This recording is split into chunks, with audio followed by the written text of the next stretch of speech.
In this video, I will show you exactly how to master text formatting and font setup within Adobe Express to make your designs look professional and polished.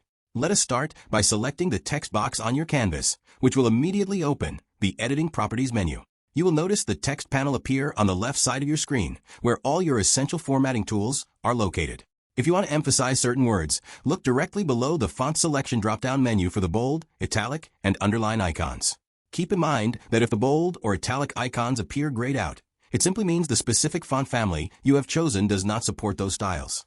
In that case, you might want to try a different font if those features are necessary for your project. Another fantastic tool is the letter casing feature.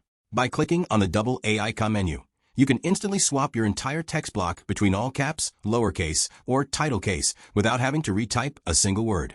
This is a huge time saver when you are experimenting with different headline styles. If you are working with a lot of information, organization is key. You can easily create bullet points or numbered lists by clicking the list icon.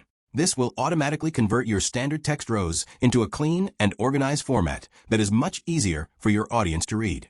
Mastering these simple adjustment tools allows you to take full control over the visual hierarchy of your design projects. Whether you are creating a social media post or a professional presentation, knowing how to toggle these settings will give you the flexibility you need to make your message stand out. Just remember to always check the left panel whenever you have a text element selected, because that is where the magic happens. Thank you so much for watching, and I hope these tips help you create amazing content in Adobe Express. Be sure to check out our other tutorials for more design secrets.